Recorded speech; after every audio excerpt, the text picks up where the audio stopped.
Доброе утро, Daniel. Доброе утро. Tu vois, nous avons bien fait d'être maintenant parce Mhm. que on est venu visiter le Kremlin, c'est encore fermé.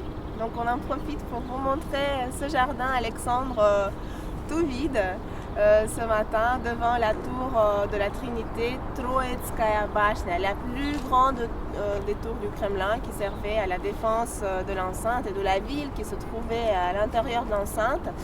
Il y a 5 niveaux qui servaient uniquement à la défense, où il y avait les archers qui défendaient la ville.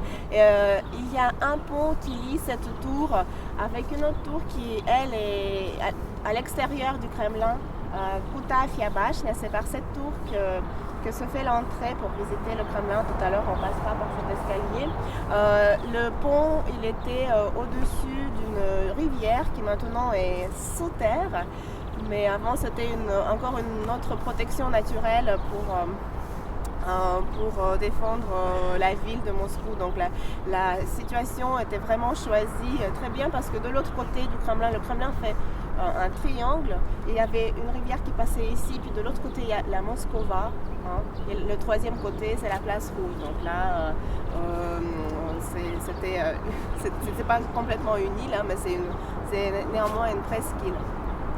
Il y a des bâtiments qui se trouvent à l'intérieur du Kremlin que l'on peut voir également. Ils sont tous assez anciens. Il y a juste le palais des congrès qui a été fait pendant l'époque soviétique. Autrement, mis à part ce bâtiment un peu moderne, l'ensemble du Kremlin est très harmonieux, on le verra tout à l'heure. Nous sommes dans le Kremlin de Moscou et à Moskovski Kreml. L'histoire de cette ville, l'histoire écrite, commence au XIIe siècle sur les bords du fleuve la Moskova. C'était le temps où Russie était faite de plusieurs principautés qui n'ont pas été suffisamment fortes pour résister à l'envahisseur mongol, le petit-fils de Genghis Khan, qui s'appelait Batou, le Khan Batou. Le prince de Moscou, Ivan Ier, a été plus rusé que d'autres princes russes. Il a réussi à avoir un arrangement qui consistait au fait qu'il collectait lui-même les taxes pour les Mongols. Donc ça ne les amenait pas dans la ville, ça a permis à la ville d'évoluer et notamment de pouvoir à un moment donné avoir une armée suffisamment forte pour battre une toute première bataille au XIVe siècle avec le prince de Dmitri Donskoy. Le jeu durera encore 100 ans, mais c'était une première victoire, c'était la voie vers la libération de la Russie. 100 ans plus tard, quand le joug sera rejeté, le prince Ivan III sera en tête de la Russie centralisée. Cette fois-ci, Moscou devient la capitale de la Russie. Un autre personnage que vous connaissez qui est redoutable, il y a des films qui lui sont consacrés, Ivan le Terrible.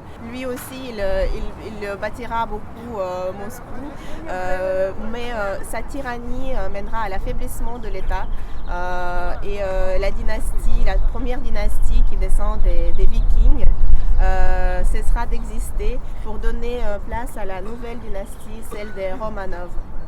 L'un des personnages le plus célèbres de celle-ci sera Pierre le Grand, qui lui, c'est le grand réformateur de la Russie. Il transféra la capitale à Saint-Pétersbourg, donc Moscou cessera d'être la capitale de la Russie.